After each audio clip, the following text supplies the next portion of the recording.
Welcome to Bard's Backlog, episode number 7. My name is Josh Gallegos, and this week I am the only host. Jared is not joining me this week because of some life adjustments. Our schedules did not quite align as needed, so I'm flying solo for this episode, but that's okay. Because I'm alone, I've decided we're just going to do a unique episode and kind of take a different approach to this format, as well as take some time for some important announcements that I really wanted to get to around this time in the year anyway. So I guess we'll see how this goes. Just me here flying solo for this week. I guess I could say that you could submit questions to us via Twitter. I'm at Video Game Bard. Jared is at Jared T. Ben for the default segment.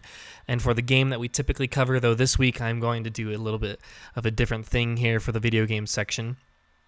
And then, of course, the spiel. This is Bard's Backlog, the ever-growing catalog of video games inducted into the Hall of Games. We, Jared and I normally, me today, are the gatekeepers and subsequent executioners of any video game candidate. Though that does not include today's highlights.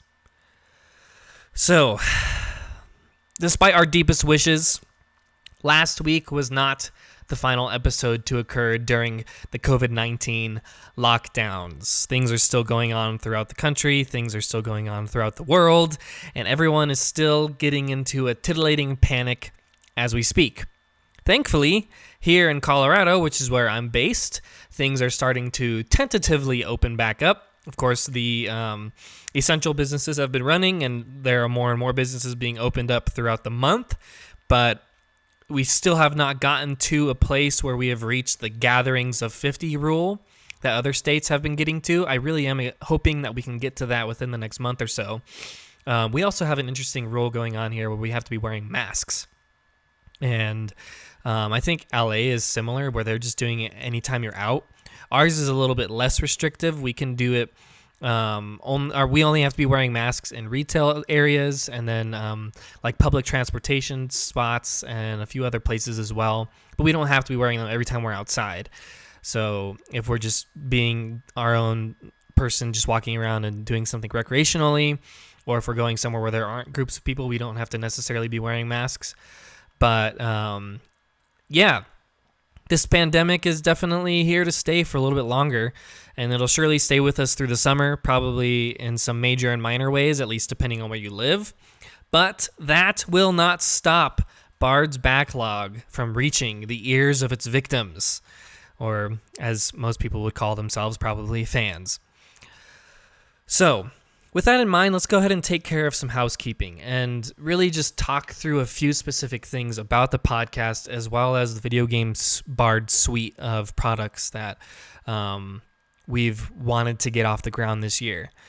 Right now, Bard's Backlog remains a small podcast without a very big audience.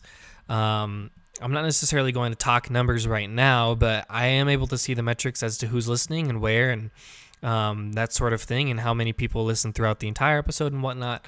And I will say, we don't have the biggest audience in the world. My last podcast, the default podcast, had a bit of a bigger one. We are reaching a few more people. So it's definitely not at the size that I would have liked it to be at. But to be honest, that can mostly be attributed to my own lack of advertising. I haven't exactly been shouting the podcast mission statement from rooftops.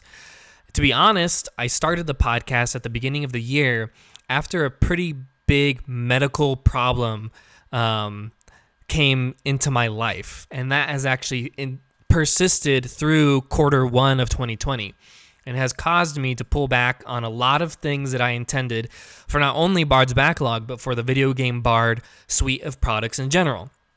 I wanted to get started a news coverage podcast. I had all kinds of ideas for blog posts and things that I had started last year that I wanted to continue into this year, a lot of informative and educational pieces. And I was going to be doing a lot of other video game related material. I even had an idea for interviews and was able to record a few interviews, which is actually when I decided to get Jared involved in the podcast after an interview with him. And we were going to use that as a vehicle to get more people involved and interested in organic ways and to boost our audience.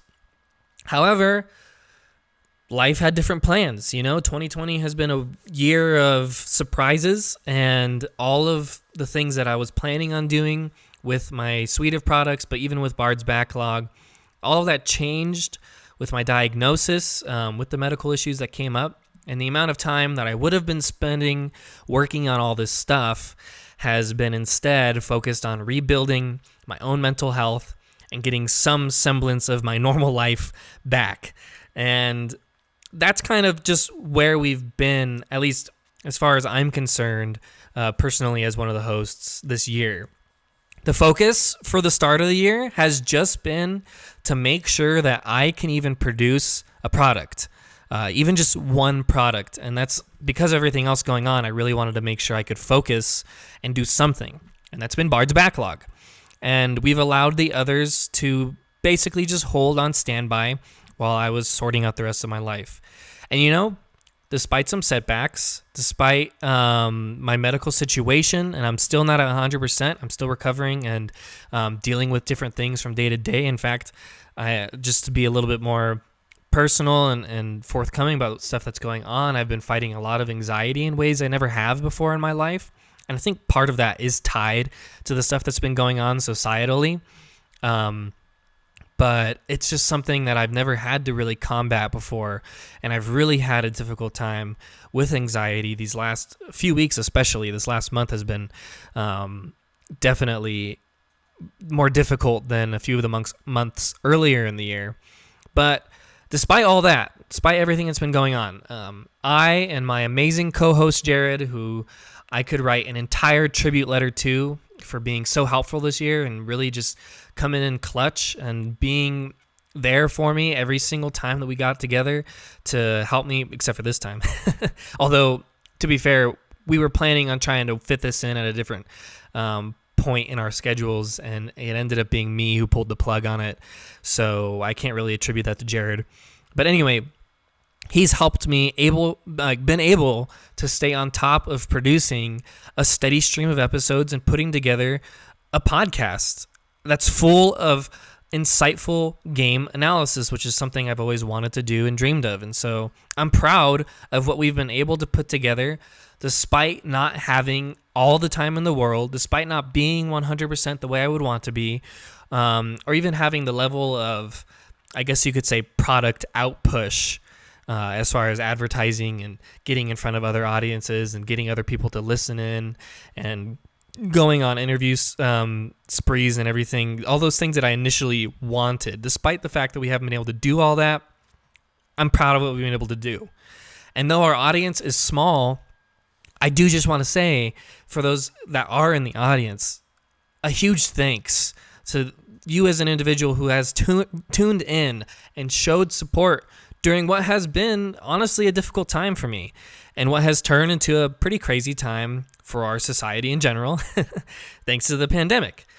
So we're definitely in an interesting spot, and I've been happy with what we've been able to put together thus far, and I really am proud of the episodes we've done, covering games like Luigi's Mansion, covering, like last week we did Axiom Verge, which is a super unique game that we could have added to our Hall of Games.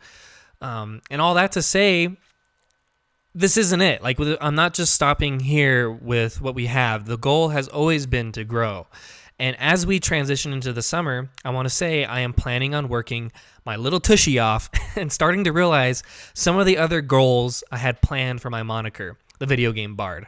So consider these upcoming announcements our official announcements for the rest of 2020. First, I just want to say my main focus and priority will be on keeping Bard's Backlog running.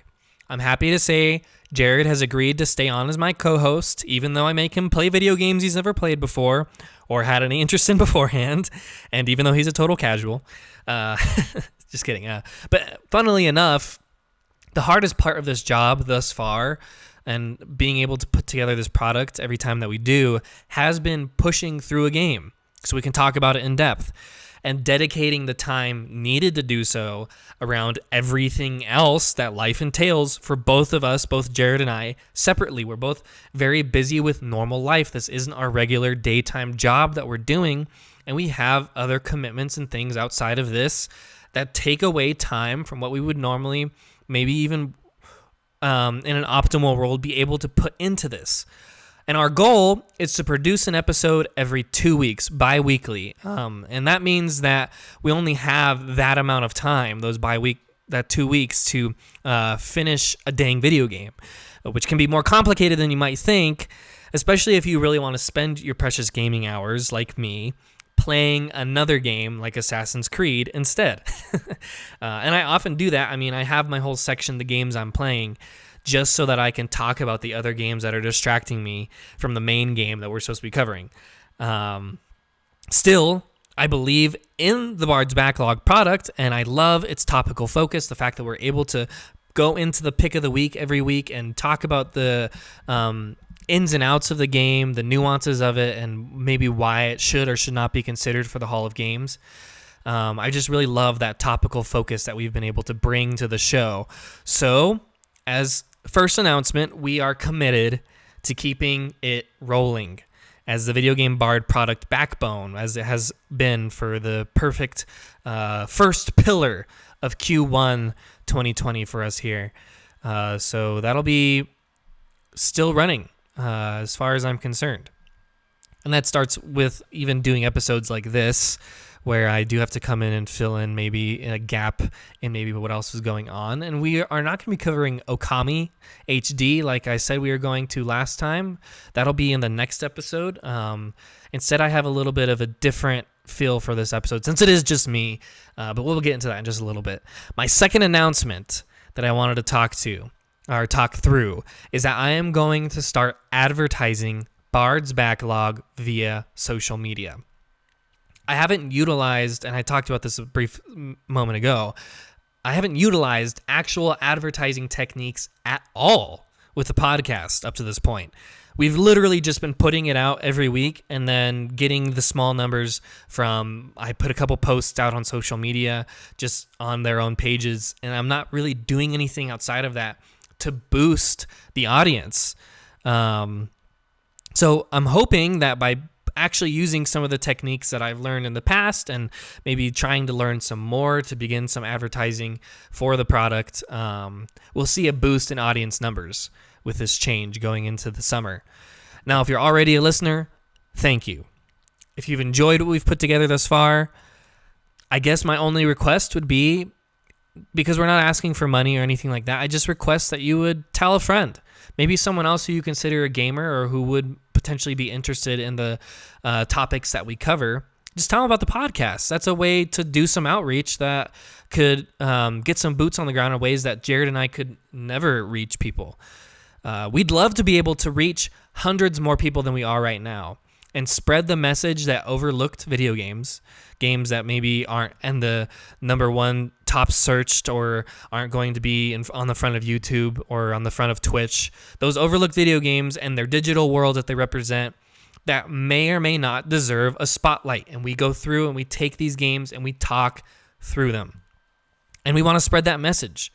Hopefully, you as a listener will get a good recommendation along the way to boost your gaming library. And that's kind of the whole point of the podcast. We want to highlight video games. They're cool things, and they're these great creations and combinations of art and creativity and human ingenuity and, of course, computer systems that really just form into these crazy little products that we want to be able to spread the word about. So actually putting some advertising into the role of things and a little bit more effort behind that part of the business should help Bard's Backlog grow into the renowned Hall of Games I've envisioned it to be. I always had a specific concept in mind for this and a specific, end goal in mind of letting this be a platform for people who could, and a treasure trove of past podcasts that they could go back and say, oh, what did they say about this video game? And we are able to kind of get to it, or they're able to kind of go and check that episode out and whatnot.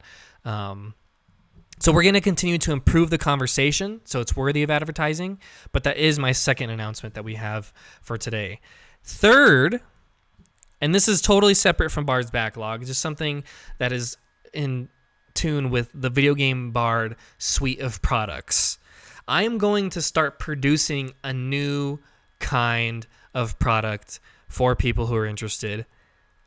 Original stories. Now stick with me here. I'm a writer.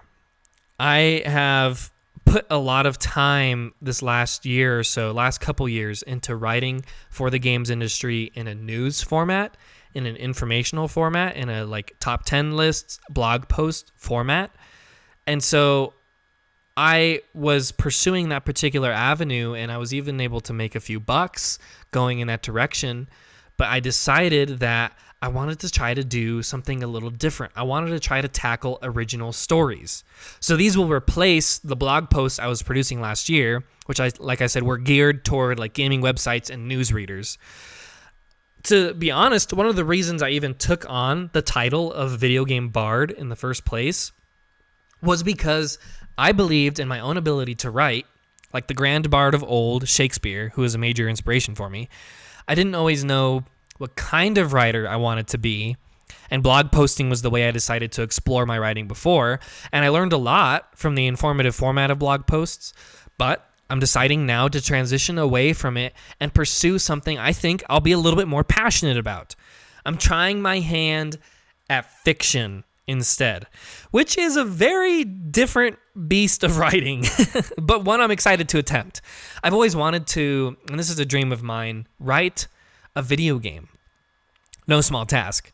But writing original story material, which I'll be doing in the next few weeks, will be my way of exploring this particular skill set of mine. Now, I'm hesitant to give any more details about the specific story or its format. I will say that I'm exploring the options around the idea of vampires right now, so that's a little bit of a taste for you there.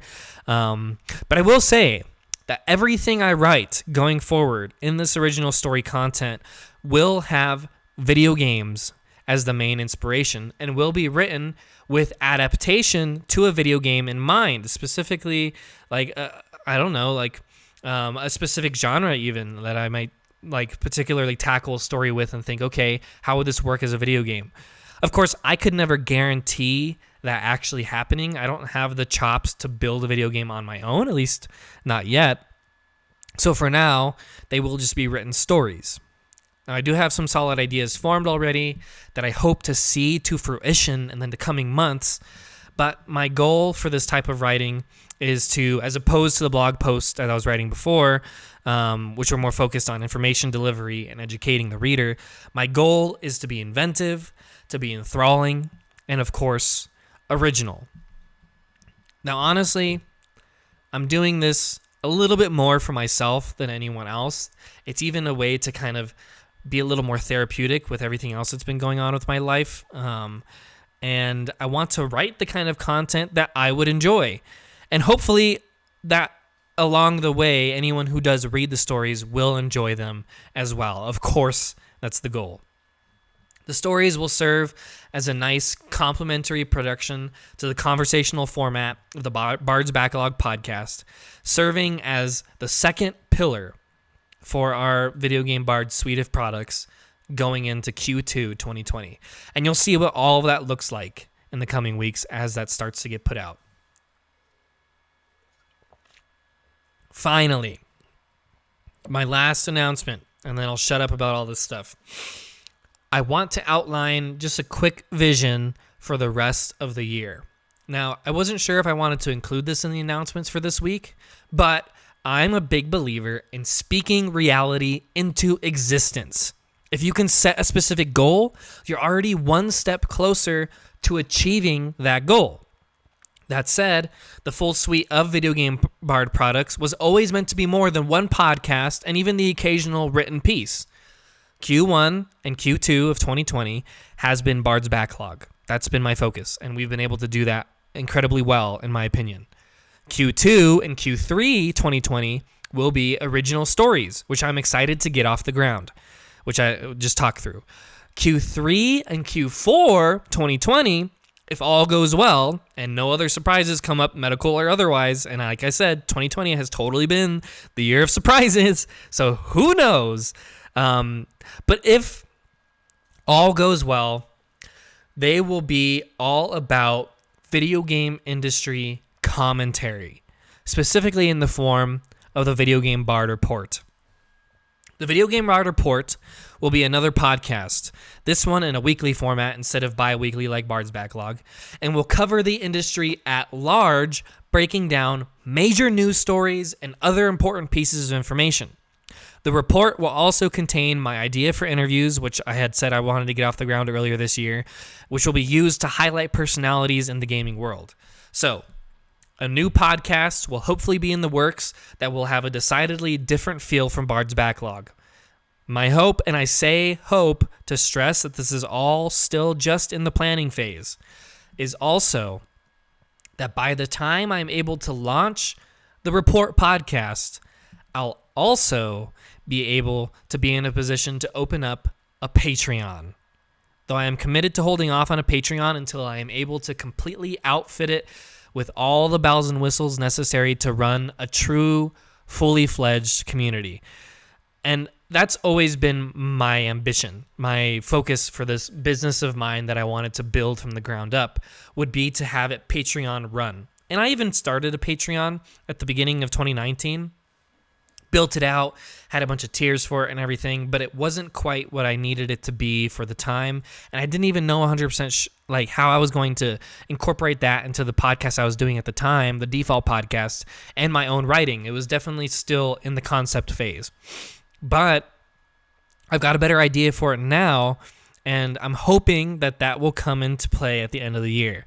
Now, if we can reach this goal, I'll consider 2020 a huge success. From there, it's a matter of honing the products and delivering on the promises to keep on my full suite of products going, as well as as was the original plan at the beginning of the year.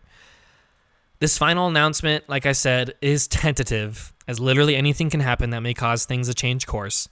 But I do want to get it out there. I want to say these are my goals. Put an official label on it, and in so doing, speak my vision of reality into existence. Now, it's all up in the air, but I think providing a roadmap for you guys will show you that we are planning to go places that I think are exciting and worthy of the time and effort that they may take to get to. And that's all, at least for the announcements. Now, I know that was a lot more than normal. I just spent 23 minutes talking through this stuff on my own. Usually Jared's here and it goes way faster having two people, so I couldn't imagine what it'd be like if he was here too. But I thought since I'm alone this week, it would be the perfect time to give these updates to the listeners and to show off that yes, there is more to come. I've alluded to a lot of this stuff in the past, a lot of these ideas, but the wheel of time continues to turn, so I figured it was now or never. But let's not get stuck in the cesspool of housekeeping. Let's talk some video games, shall we? Now, this isn't an average Bard's Backlog episode, so we will not have the games we play in segment, or the default segment, or even a specific pick of the week. Instead, I wanted to just close out this shorter episode with a look at a series that is near and dear to me, and also a huge influence on the video game industry, and that is the Assassin's Creed franchise. Consider this a tribute to Assassin's Creed.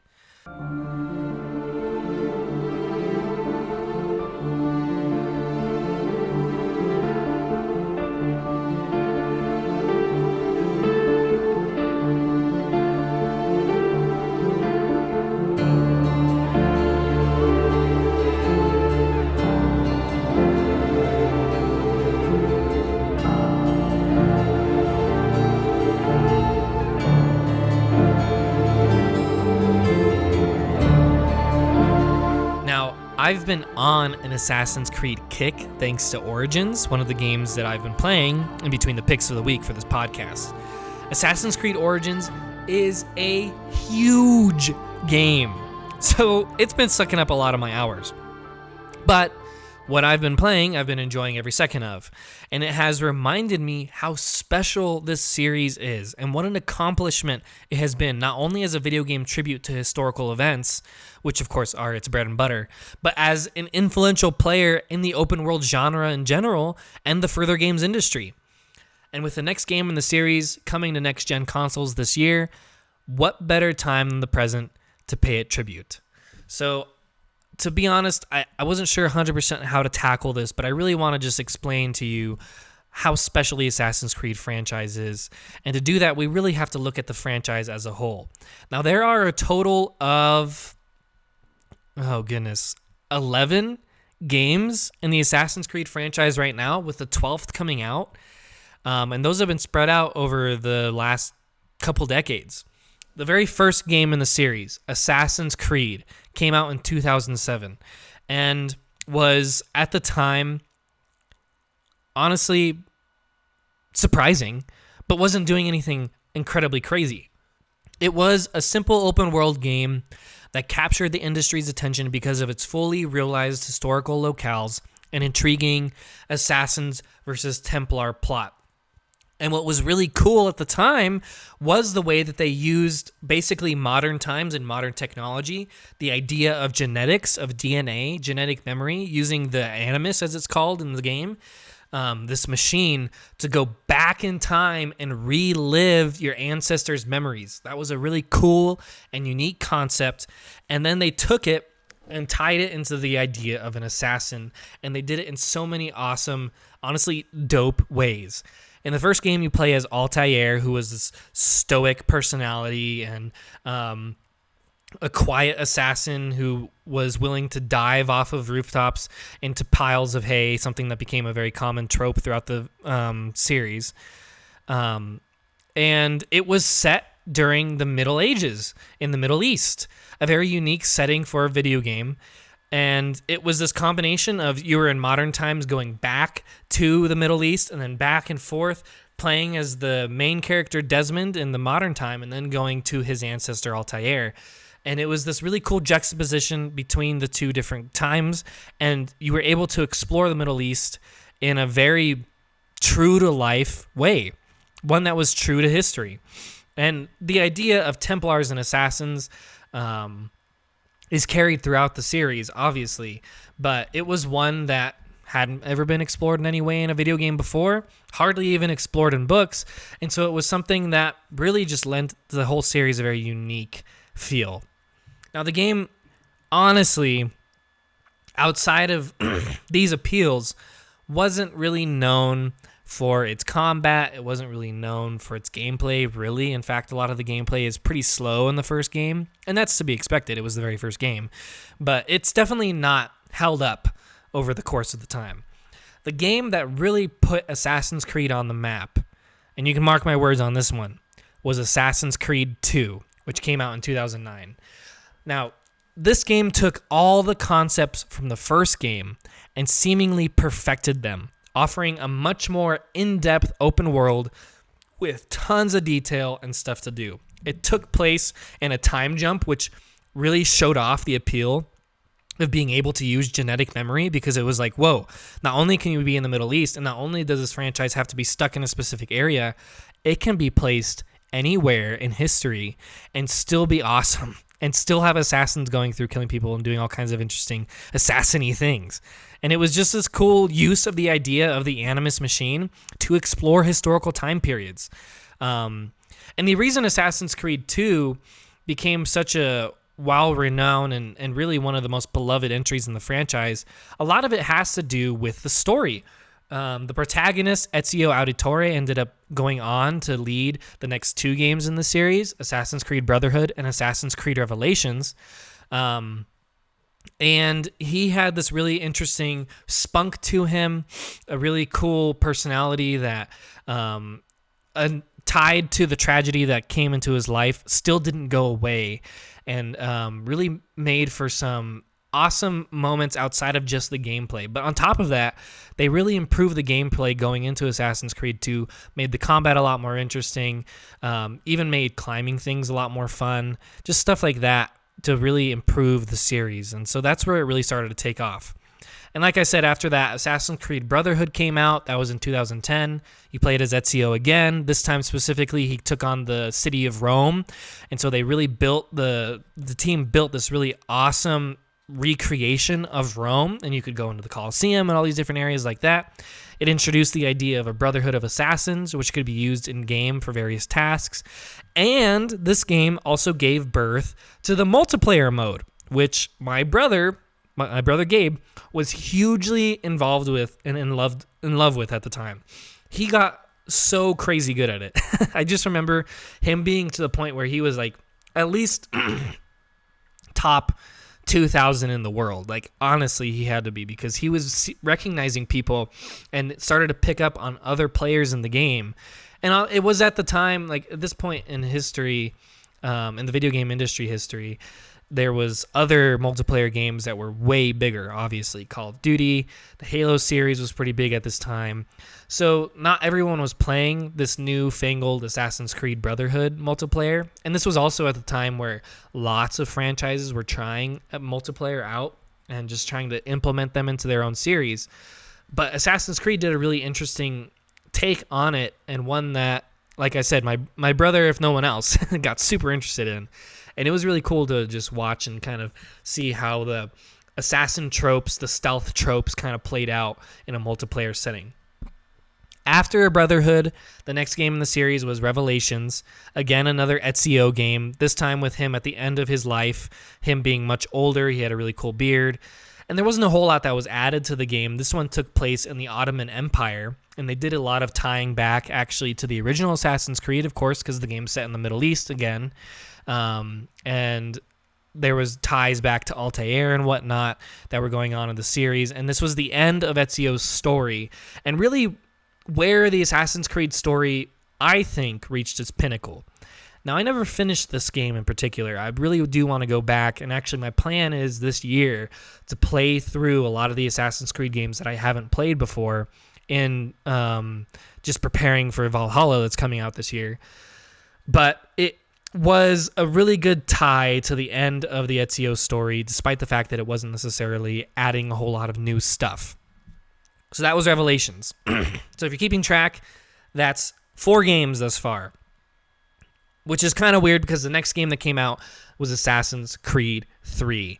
And oh my goodness, I could not tell you how excited I was for Assassin's Creed 3 when it was first announced, because of its setting. Now, I'm a history nerd, so I have a history degree and everything, so it's not like I can't take that into account when I'm thinking through these things, because that's definitely a big reason why this series is has such a high appeal to me, and why I'm even wanting to do a tribute to it. But this game's setting was the American Revolutionary War, the colonial era, and you were playing in the United States, and it was so totally different from the idea of Renaissance Italy that I thought it was going to be amazing, specifically for its setting and time jump. And this game did a lot more too. It introduced a more sprawling wilderness, and the climbing mechanics definitely changed because of that. You're able to climb trees and whatnot. They added a little bit of ship combat, and there was a lot of interesting era-based weapons that were going on. And of course, you played alongside a lot of the historical figures of the time, including George Washington. But from the game itself, and this was actually one of the ones I never ended up playing because it ended up having a bit of a backlash when it came out. It ended up being a very disappointing entry with a kind of annoying story from what I was told. So I was very disappointed and really didn't want to touch the game because of how much fun I had had with Assassin's Creed 2 and Brotherhood. I didn't want to besmirch that with this game, Assassin's Creed 3. So I kind of avoided it when it first came out. But it's actually the next one I'm going to be playing. So I'll be reporting back on that in Bard's Backlog, at least in the Games We Playing segment going forward. After that came Assassin's Creed 4, Black Flag, which kicked off its own little era of protagonists with Edward Kenway. This one took place in the Caribbean Sea. It was a few decades before Assassin's Creed 3, so it was still the colonial era. And it brought to fruition, this is what it's known for, it's naval combat. Of course, in the game, you become a pirate. Not only are you an assassin, but you're a pirate assassin, which is amazing. And they took this idea and built amazing ship combat into the game. This is one of the most beloved franchise entries for a reason, and it's mostly because of the sprawling world filled with the sea and the way that you're able to traverse it with this awesome ship combat. And at this point in the story, too, they kind of ditched a lot of the animus stuff that was going on with Desmond, and they kind of just got rid of a lot of the modern stuff in favor of the more historical narrative. So that was Assassin's Creed 4. That came out at the turn of the PlayStation 4 and Xbox One launches, so it was on both systems at the time. And it was followed up the next year by 2 games, Assassin's Creed Unity and Assassin's Creed Rogue. Rogue is not necessarily a main game in the franchise, and I really don't want to take a whole lot of time to talk about it. It let you play as a Templar, which is kind of cool, but it didn't even come out on the modern consoles. At least at first, it only came out on the PS3 and the Xbox 360, which is insane. It was another naval game set in the Arctic as opposed to the Caribbean, so it was kind of cool. But I never touched it, and I think I'll probably never play this one. But at the same time that Rogue was released, Unity was released as well. And this one has a really cool setting. It was taking place back in Europe during the French Revolution in Paris. And it introduced co-op multiplayer to the game, which was really cool at the time. You play as protagonist Arnaud Dorian as he makes his way through the revolution. And they began to really build in a lot of RPG elements, like gear upgrades and playstyle upgrades that were not in the series before. And these are kind of the seeds for what we'll get to with Origins a little bit later, the complete recreation of the heart of the series. But Unity, unfortunately, when it came out, was known for its bugginess. I remember at the time all kinds of people showing off clips of how crazy the series clipping was going on, like going through buildings, people getting stuck in all these crazy glitches, having weird face stuff go on. And so it kind of got a bad rap for that and really didn't get a lot of the same joy and attention that Assassin's Creed 4 got. And that all led to basically a period of time where people were getting kind of tired and fed up with Assassin's Creed, which is kind of funny because that's around the time in 2015 that Assassin's Creed Syndicate came out. And this one is my personal favorite. Now, this is one of, by far, the best games in the franchise. It really just takes a lot of the ideas of the other games and perfects them. This was before the major reboot in Origins, so it was the culmination of the Assassin's Creed formula up to this point. There wasn't multiplayer. It was completely focused on 2 sets of characters, protagonists, Jacob and Evie Fry. They were twins, which was the first game where you got to play as 2 separate characters at the same time, which was really cool. And the setting, man, the setting was fantastic. This game takes place in Victoria-era London, and it's this really neat, bustling metropolis that's fully realized in a video game that you can explore. There's wagons and people with guns everywhere and all sorts of factory industry stuff going on. It was the turn of the century, so things were really beginning to kick off in that way. And so this game really just captures a lot of those ideas and things in a way that few of the other Assassin's Creed games did so perfectly. And its inclusion of historical figures like Karl Marx and Charles Dickens was well implemented. And like I said, Syndicate was the last game before the major reboot. And unfortunately, I don't think got as much attention as it probably should have because of the fact that people at this time were just kind of burned out on the series. So because of that, because people were burned out, Ubisoft took a step back, gave a couple years off, and then they decided to reboot the whole franchise with Assassin's Creed Origins. Assassin's Creed Origins took the series way back in history because at this point we had been moving forward, going into more modern era, being able to add a lot more cool weapons and things like that in each different era. And Origins said, okay, we're not about just pushing the envelope forward. We are about history and exploring the breadth of history. And so they decided to go all the way back to Ptolemaic Egypt, which was at the turn of the BC AD part of history. And after those couple years off, they came back with a whole new feel for the franchise that was meant to combat the quote-unquote stale feeling that the series was getting in its age. So they reworked the combat, which the combat in this game is fantastic, and that's one of the biggest things I've really fallen in love with as I've been playing through it myself. They really focused on RPG elements and adding in a lot of gear and a lot of customization options, adding in a ton of new ways to like build weapons and things like that. And they went further back in time than they had up to this point. It was a huge world. They took this like section of Egypt right off of the Nile and expanded it into this fully realized desert that was combined with the Greco-Egyptian class of civilization growing near the Nile at the time. And it is by far the biggest game in the series, like bar none, outside of the next game that came out, but especially at the time. So it like definitely made people take a step back, because before they were able to play through the games in maybe 20 hours or so. This game takes way longer than that, and if you want to see everything, it's going to take you upwards of 100 hours to do everything, and it's because of how big the map is. But they didn't do it without adding in the detail that was necessary, so it doesn't feel empty. Every part of it feels vibrant and interesting and unique, and it's the game I'm playing through right now. I've been sinking a ton of hours into, and I am just enjoying every second of it. With that said, the last game that came out in the series in 2018 was Assassin's Creed Odyssey, and I will be playing this game probably after Assassin's Creed 3.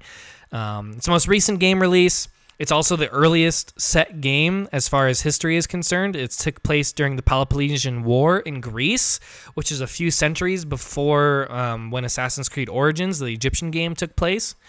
And it features another ginormous open world, plenty of RPG elements, and a wide selection of weapons, and it marks the full return of naval combat that was made popular in Assassin's Creed 4. This one really got Assassin's Creed back onto the forefront of people's minds, and it really built into the series a sense of openness and player agency in a way that they hadn't before. You can play as two different characters that have two separate stories going on, Alexios or Cassandra, and both of them are descendants of King Leonidas. Obviously, you have to tie it into King Leonidas somehow because Sparta's awesome. And they really just took the concept, the setting of Greece, and dialed it up to 11 and delivered a fantastic game. And that's the last one that came out. So as we look forward, Valhalla, Assassin's Creed Valhalla, was just announced, coming out this year. It's set in the Viking era, which is going to be really exciting. They're going to have a little bit more settlement building that was included in games like Assassin's Creed 2 and Brotherhood. And my, oh my, does it look scrumptious. And I am so excited to play the game at the end of the year. So my goal is really to make it through a few of these other games first and just be on an Assassin's Creed kick while we cover a lot of the other games for the pick of the week in this podcast. But I just wanted to take a moment and really talk through the series and what made each of the titles so special, because this is a truly fantastic series that has helped shape the industry over the course of the last decade or so. I mean, since 2007, so even longer than that now. But this has definitely been a series that has reached the popular zeitgeist. I mean, they had a movie that came out, and the movie was fine. I really think they didn't fully capture like how cool the back and forth of history in modern times could be using the animus and whatnot. They do a little bit of that in the movie, but it really doesn't quite do it justice. And I just wanted to take a few minutes here, and I ended up talking way longer than I wanted to talk about this series because it's a really great franchise in general, and I really can't pick a specific area of it to start with. I mean, Assassin's Creed 2 is one of the best games in the series. Assassin's Creed 4 is also one of the amazing games. And Origins, honestly, I'm playing through now, is just as good as the other ones in the games, games in the series. And that's not even to talk about Syndicate, which was my favorite. So just a fantastic franchise that I would highly recommend to everyone. And one that if you've never played before, I mean, what are you doing, man? It's Assassin's Creed. It's one of the coolest, most fully realized products of our age, of our generation. Like, the fact that they have taken so much time to not only like do a ton of historical research and make sure that each of these games is chock full of minute details that would be true to that specific period of time, but then they also deliver fantastic gameplay and combat and just fun and tons of exploration. I mean, where can you go wrong? And they're AAA games to the max. Like, if you think of like the top tier video games in the video game industry, Assassin's Creed is right there, and there's no denying that. So with that said, that's it for me this week. I mean, I ended up filling 45 minutes on my own, so I'm pretty proud of myself. But we're going to be going back to the regular format next time, with Jared, of course, rejoining me again in the next couple of weeks. So be looking out for that episode. Again, I'm covering Okami HD. And that's it from me. I hope you guys have a great rest of your week and that you stay safe during this crazy pandemic we're in. Have a good one.